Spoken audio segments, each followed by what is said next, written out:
A procura somada de etanol e gasolina deverá atingir 58 bilhões de litros nesse ano, um aumento de 2,4% na comparação com 2023, com o biocombustível mais competitivo, sustentando o avanço. Essa projeção é da consultoria Stonex, que também destaca a dinâmica entre os combustíveis leves. Ampliação do share de etanol hidratado em 2024 para 25% contra 24,2% estimado em abril. Essa demanda, gente, totaliza 20,9 milhões de metros cúbicos no ano, ou bilhões de litros, se quiser. Para comentar a respeito, vamos conversar ao vivo agora com o Marcelo Filho, analista de inteligência de mercado de açúcar e etanol da Stonex. Chegou na hora, Marcelo, que eu estava batendo um papo aí com o meu amigo da Abimac. Então, você chega para poder falar. A gente vai falar do Mover, que é esse programa lançado hoje. Tudo indica que há um estímulo do governo para que haja carros menos poluentes, e aí o papel do agro dentro dessa estratégia é importantíssimo, né? Boa tarde. Boa tarde, Valteno. Boa tarde aos telespectadores. Um prazer falar mais uma vez aqui no nosso programa. Falar agora sobre etanol, gasolina, cicloauto. Vamos lá. A gente está falando dessa ampliação do share, falamos aí desse estudo feito que é uma estimativa, né, que está se fazendo, deve atingir 58 bilhões de litros, é muito litro de combustível, 2,4%. A gente acha 2,4% pequeno, mas quando coloca em bilhões, o número vai lá para cima, né?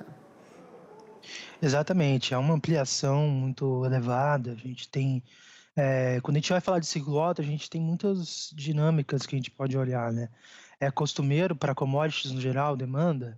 A gente olha muito para a atividade econômica, né? Então a demanda por commodities agrícolas, combustíveis, ela é muito sensível ao PIB, né? Ao Produto Interno Bruto. E para a gente, né, falando aqui de gasolina e etanol, dos combustíveis de ciclo Otto, é muito importante a gente olhar para parcelas específicas, né, do PIB. Então a gente, por exemplo, pode olhar para o setor de serviços, que é um setor que demanda bastante, né, combustíveis, ou a gente pode olhar por uma outra ótica, que é a ótica do consumo, né, ou seja, quando a gente tem, por exemplo, uma atividade econômica mais aquecida, né, e uma maior renda disponível na mão das famílias, a gente observa, por exemplo, um crescimento pela demanda de combustíveis, seja na rotina, né, no dia a dia ali do brasileiro, né, que no geral acaba utilizando mais o seu carro e tudo mais, mas também a gente olha para por exemplo, uma propensão a gastos mais de lazer, né, turismo, viagens, e aí também tem esse aumento no consumo de combustíveis. É o que a Marcelo, gente tem observado nos últimos anos, e é isso que a gente traz nesse aumento de projeção. agora, Marcelo, a gente viu que o etanol tem uma tendência de subida de consumo de gasolina, de queda, é isso?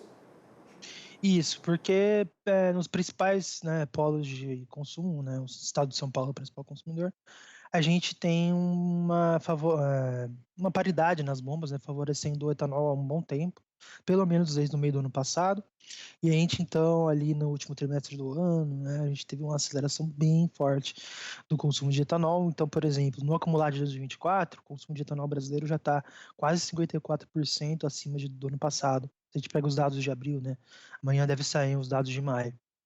E isso vem justamente porque o etanol está valendo muito a pena para o consumidor. A Única fez bastante, né, propaganda, alertando, né, seja pelo lado da economia, né, do combustível, a população gasta menos abastecendo com etanol, ou também pelo lado humano, né, pelo lado da sustentabilidade, que o etanol é um combustível brasileiro e limpo. Então, por isso que o etanol ganha espaço e a gasolina cai, justamente porque, né, você vai ter esse espaço sendo ganhado pelo etanol, como mencionei. Você acha que essa vai ser uma tendência cada vez mais crescente? Porque a gente, às vezes, qual estado que compensa, em que estados do Brasil compensa eu abastecer o carro com etanol, gasolina? O certo é que os preços, eles estão mais ou menos estabilizados já faz algum tempo, né? Não houve queda, porque houve também aquelas mudanças de incentivos que estava durante a pandemia, enfim, o governo passado deu muito incentivo, os estados voltaram a cobrar, então, assim, chegou no nível ali que você tem. A maior parte é álcool na faixa de 4, gasolina entre 5 e 6. É mais ou menos isso que a gente vê no Brasil? Exatamente como você mesmo mencionou, Valteno. os preços de combustíveis eles estão bem estáveis nos últimos tempos por conta da sensibilidade, né, seja diretamente da gasolina, seja indiretamente para o etanol, da Petrobras, né? A Petrobras ela faz um tempo que não altera os preços da gasolina e isso a gente tem observado que pode ser uma tendência, porque a gente teve nos últimos meses momentos em que a Petrobras tinha margem para aumentar o preço, momentos em que ela tinha margem até para diminuir e ela não o fez. Então a gente deve ter um controle mais cauteloso da Petrobras e isso, pelo lado da gasolina, vai trazer uma estabilidade dos combustíveis. Por outro lado, é importante mencionar que o etanol ele é um combustível sensível à safra de cana-de-açúcar. É claro que o etanol de milho está crescendo, mas ainda é um mercado bem menor do que o etanol de cana. Então, o etanol de cana vai depender muito da safra, né? Vai depender muito do desempenho da safra, se vai ter uma moagem maior, se o mix vai ser mais açucareiro, se os preços estão estimulando o preço a produção de etanol. Então, a tendência é sim que no momento, mais no curto prazo, porque a gente tem a safra aí no Centro-Sul rolando, então os estoques das usinas ainda estão muito elevados. A gente tem uma tendência, sim, de pelo menos uma manutenção dos preços do etanol, mas no longo prazo, por conta desse aumento na demanda, nem de longo prazo, né, que eu diria, né, mas de médio prazo, né, final do ano, começo do ano que vem, a gente tem uma tendência de que, com a entre-safra de cana, essa demanda ela seja uma pressão altista significativa para os preços de etanol. Né? Então, por exemplo, se a paridade hoje em São Paulo está ali ao redor de 65, 66%, a tendência é que essa demanda, né, quanto maior a demanda, maior, né, o preço ele tende a aumentar também. Então a gente tem uma tendência que essa paridade vá caminhando para, né, esse nível perto de 70% no médio prazo. E a gente tem uma safra de cana, por exemplo, que deve ser menor em termos de moagem, mix mais açucareiro, então o etanol de cana deve ter uma produção menor nessa safra 24-25. Então, apesar dessa estabilidade no curto prazo, o médio e o longo prazo dependem de diversos fatores. E para a gasolina, o principal deles é como a Petrobras vai lidar com a política de preços. E para o etanol, além disso, também vai depender do desempenho da safra. Tem também as misturas de etanol e de biodiesel dentro desses componentes. Como é que você vê isso? A tendência parece que é chegar cada vez num nível maior. Até quanto por cento? Se não me engano, até 25%, é isso?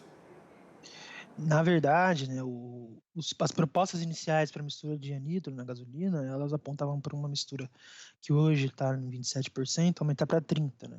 Então, essas eram as primeiras propostas, mas existem propostas, né, dentro de todo o arcabouço do governo federal e da Câmara dos Deputados, nessa linha dos combustíveis renováveis, né, projeto do combustível do futuro, a gente tem uma mistura de anidro, né, que pode chegar até 35%, mas isso, 35%, mas isso seria um prazo que ainda é indeterminado, a gente não sabe muito bem qual ano que essa mistura vai chegar, se vai ser um aumento gradual, a gente espera sim que venha um aumento de mistura, pelo menos uns 30%, né, eu acho que é um volume, digamos, que o Brasil tem capacidade de atender, né, em termos de oferta.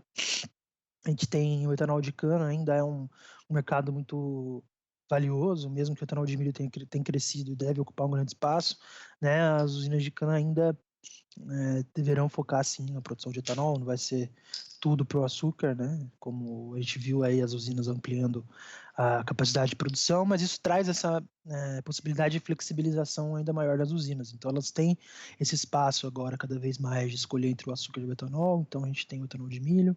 Então 30% é uma mistura que a gente deve ver aí até 2030, pelo menos, uma realidade que é bem provável que aconteça, né? E eu acho que por enquanto o governo está tentando focar, né, em outras frentes e a frente de combustíveis renováveis está avançando bem. Então vamos esperar aí para ver quando que vai ser essa decisão que está tão aguardada aí pelo Brasil. E ainda tem um plano safra que vai falar sobre incentivos ao setor de milho, de cana, que é importante também para poder fazer essa segurança energética do país, muito comemorada, né? O Brasil tem uma liderança nisso, mas tem que ter incentivos e tem que ter insumo, né? E tem que ter a disposição do produtor de continuar fazendo isso. O agro anda muito machucado ultimamente. Tomara que o Plano Safra seja um alento, um ânimo nos produtores para continuar cultivando, criando, porque até que nesse setor de cana a remuneração não tem sido ruim, mas No de milho tem sido muito difícil para o produtor de milho, você sabe disso. Com certeza. Esses programas eles são muito importantes para produtores, até para a economia brasileira, né? A gente vê o agronegócio com um crescimento significativo e participação muito grande no nossa atividade econômica, e a gente tem também a entrada, né, do agronegócio na indústria, né, que é um setor de um valor agregado muito importante, e, né, as usinas, né, combustíveis têm tudo a ver com isso. Então, certamente, vamos esperar que seja um ano muito bom para os produtores de milho, de cana, e tenho certeza que a gente vai num caminho muito legal aí pelos combustíveis renováveis. Tem muitos lugares para ir por aí, né? Na questão do etanol de segunda geração, enfim, tem bastante alternativa para esse setor. Marcelo Filho, obrigado pela sua participação, a vocês aí da Stonex. Um grande abraço. Abraço, obrigadão pelo convite, até a próxima.